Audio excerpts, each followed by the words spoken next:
Clean up your room now. Do you think you're in a position to take a break? Annie's voice cut through the air as she splashed beer on me. The sticky liquid clung to my skin, and the pungent smell of alcohol filled the room. I stood there, stunned by the suddenness of her actions. Annie continued to hurl words at me, but I couldn't grasp what she wanted. I was lost, unsure of what to do or how to respond. Just then, a voice echoed from the computer. The instant I recognized who it was, Annie, who had been red with anger, suddenly froze. Her body tensed, and she collapsed to the floor. My name is Karen, and I'm 33 years old. I work as an administrator at a local company, managing documents and crunching numbers with my calculator. Even though I often thought about using the computer more efficiently, I wasn't in a position to make such suggestions. I had to tread carefully around my superiors, attending company parties out of obligation. My mental health was nearing its limit. There's another mistake in this number. I'm sorry, but you've been making more errors lately. Be careful. Fatigue was taking its toll, leading to more mistakes, and my confidence in my work was crumbling. I began to wonder if quitting this job might be the best option. That's when a man from outside the company started visiting. His name was Andy, the man who would later become my husband. At first glance, Andy's gentle nature was obvious. Even during simple greetings, he treated me with warmth and kindness. Over time, I found myself completely captivated by him. But I lacked the courage to express my feelings, assuming Andy didn't share the same interest. However, a few months after he started visiting the company, Andy surprised me by showing an active interest. Dinners after work turned into dates, and after about 2 years, we decided to get married. After our wedding, I left my job to start a new life with Andy. We visited many properties together, searching for a home we both loved. I was excited about the future, looking forward to the wonderful days ahead. But the life that awaited us was far from what I had imagined. Just a month after our wedding, I began noticing something off about Andy. "Welcome home, Andy. You're back early," I greeted him, but he didn't even look at me. His response was curt. This behavior, so different from before, worried me. He seemed out of sorts, slightly irritated. "Are you okay? You look tired." "Huh? Yeah," he replied, but his mood remained distant. At the time, I'd attributed it to exhaustion and didn't think much of it. But the next day, and the days that followed, Andy's behavior stayed the same. His words, his demeanor, even his actions, like coming home late without any notice, became more careless. I wondered if I had said something to upset Annie. I kept replaying my actions, words, and thoughts about her, trying to pinpoint where I might have gone wrong. But even as time passed, I couldn't figure out what had changed. Then, a few months after Annie's behavior shifted, the situation took a dramatic turn. One evening, during dinner, Annie suddenly began hurling harsh words at me. She hadn't even taken a bite of her food when she said, "Karen, you get it." "Get what?" I asked, taken aback by her abruptness. There was no clear context, and I was unsure how to respond. Without hesitation, she replied, "Your cooking tastes awful." "Awful? Really?" I stammered, shocked by her words. "Yeah, haven't you noticed? I wish you knew how I feel, having to eat such terrible food every day." Throughout our relationship, I had frequently cooked for her, and she had never criticized my cooking like this before. In fact, she used to enjoy the meals I made, often expressing her appreciation. The thought that she now found my cooking unpalatable was completely unexpected. "But you used to enjoy my cooking," I remarked, still trying to process her sudden change in attitude. "Did I?" she replied, her tone dripping with sarcasm. Seeing my surprised expression, Annie burst into laughter. When she finally stopped, she tossed her knife and fork onto the table and headed to the bedroom, leaving her food untouched. As I stared at the uneaten meal in front of me, I was overwhelmed with mixed emotions. Had she been silently enduring my cooking all this time, or had my skills really declined? No matter how much I pondered it, I couldn't make sense of the situation. I couldn't reach a satisfying conclusion, but one thought kept crossing my mind. Considering Andy's recent behavior and harsh remarks, perhaps he doesn't love me anymore.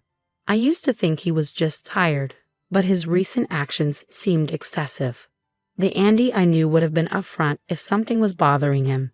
If that's the case, I can't help but wonder if I've done something to offend him. But try as I might, I can't recall doing anything wrong. As my doubts about Andy grew, another 2 months passed, and he became even colder. The warmth and kindness he once showed when we were dating had completely vanished. He started snapping at me daily, showing irritation over the smallest things. "Did you even clean?" he snapped one day. "What? Clean what?" I replied, confused. "The bathroom isn't clean, and the living room is a mess too. I always try to keep the house tidy. I vacuum and organize every day, doing my best to maintain our home." But now, I wondered how much more I needed to do to satisfy him. What was I supposed to do? As I wallowed in disappointment, Andy showered me with even more criticism. But of all the hurtful words he said, the one that stung the most was, "Why did I ever marry a woman like this?" Was his past love for me just an illusion? The thought made tears well up in my eyes. "Wait, are you crying?" "I hope that's not just an act," he scoffed. Once he would have comforted me, now all he offered were cold words.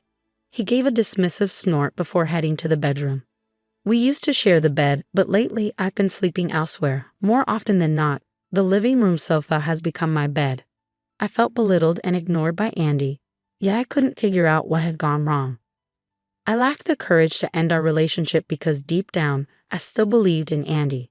Unfortunately, my feelings went unnoticed, and his behavior only worsened. "Hey, where's the food?" he'd demand, only to criticize it moments later. "Who can even eat this?" I had suggested eating out several times, but he never agreed and never explained why. The moment he returned from work, he'd start complaining about the dirt at the entrance, the state of the bathroom, or something else, and then sharply demand food.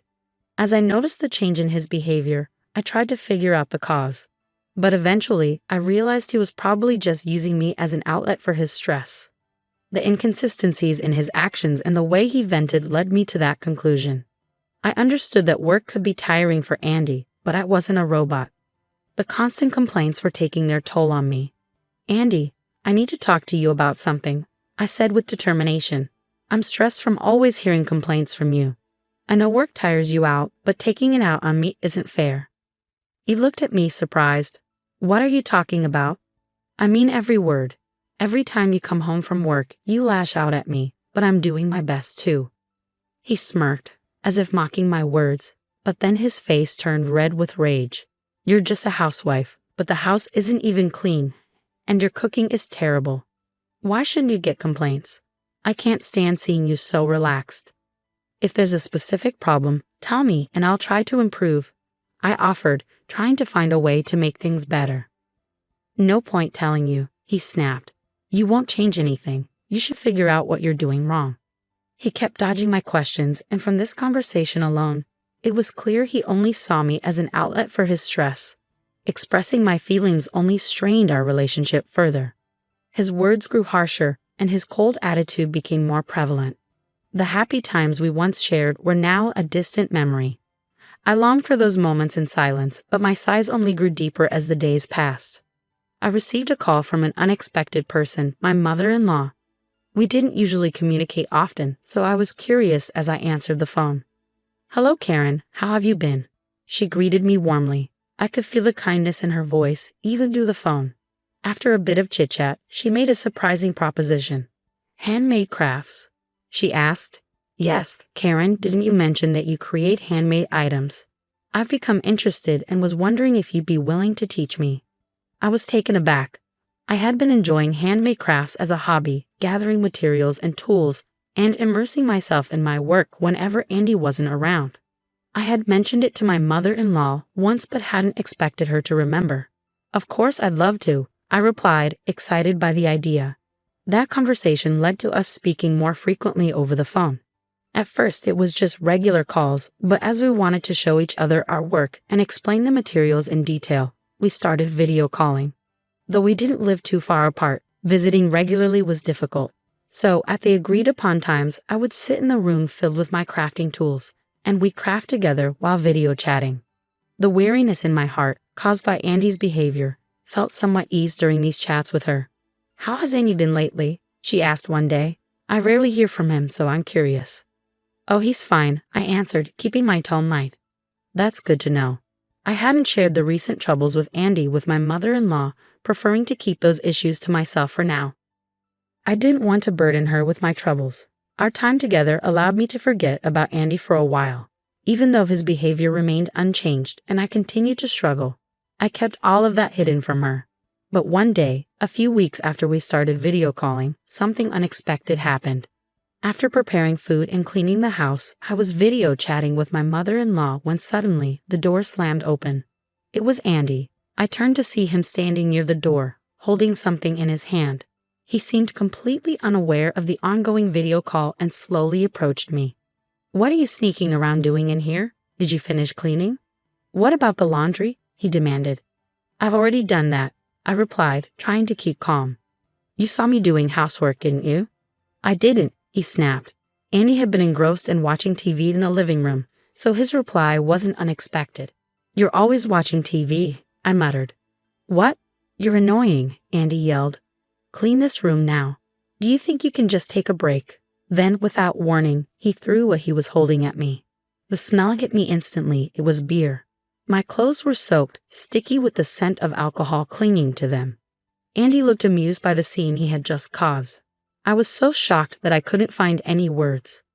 "Once you understand, get on with the task," he barked before kicking over a pile of books nearby. His displeased laughter echoed throughout the room. I said nothing, just staring at the books soaked in beer. At that moment, an unexpected voice rang out, cutting through the tense silence. "Is that all you have to say?" The voice was familiar, and it was coming from the computer. It was Andy's father, my father-in-law. "Dad?" Andy's voice wavered, his intimidating presence suddenly fading into fear. "I saw everything," my father-in-law said sternly, yelling at Karen, throwing beer at her. "What were you thinking?" "It's not what you think, Dad. It's a misunderstanding," Andy stammered, visibly shaken by his father's anger. "A misunderstanding? What do you mean by that?" his father demanded. "It seems like this isn't the first time something like this has happened, is it? When did you become like this?" My father-in-law's voice was filled with disappointment, the kind that cuts deep. Andy stood silent beside me, no longer the domineering figure he had been just moments before. Then my father-in-law turned to me with an unexpected offer. "Karen, would you come over to our place? Right away. I'm worried about you staying there with Andy. If it's okay with you, I'll come to pick you up right now." His offer caught me off guard, but as I considered it, I realized how unpredictable things could become if I stayed alone with Andy. "Are you sure it's okay?" I asked hesitantly. "No problem at all," he'd assured me. Then, turning back to Andy, he warned, "If you harm Karen anymore, I will never forgive you." With that, he ended the call. I hurriedly packed a few things and waited at the entrance. Andy, visibly unsettled, didn't say a word or try to stop me. After a while, my father-in-law arrived. The moment he stepped through the door, Andy's face showed an unprecedented level of fear. "Andy, you better reflect on your actions tonight. Do you understand?" his father said firmly. Andy simply nodded, his fear palpable. Please forgive me," Andy stammered. "What are you saying?" "Apologize to Karen, not me. Remember that, and think hard." After scolding Andy, my father-in-law escorted me outside. Although I had changed into clean clothes, I hadn't had time to shower and still felt sticky. My father-in-law gently wrapped a towel around me and guided me to the car. We soon arrived at his house, where my mother-in-law welcomed us with concern.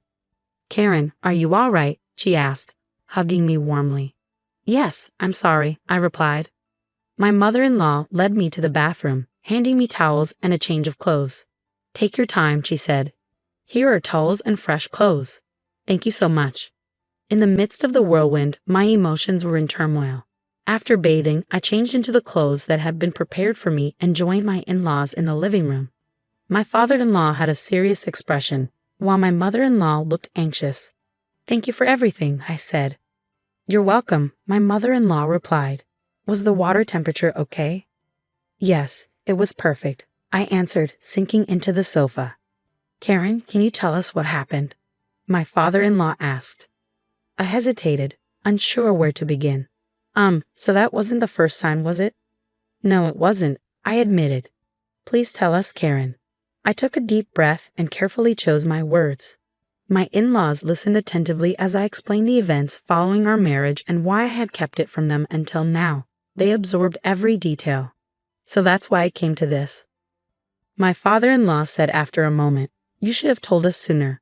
we would have understood. I didn't want to worry you, I replied, my voice breaking slightly. I understand how you feel, Karen. You shouldn't have kept silent about someone like him, my mother-in-law said gently. Yes, I'm sorry, I said, feeling a mix of relief and guilt. Though they scolded me softly, their concern was evident, and I felt they genuinely cared about me. There was a brief silence as my in-laws processed everything. After a few minutes, my father-in-law finally broke the silence. Karen, do you still love Andy? Pardon?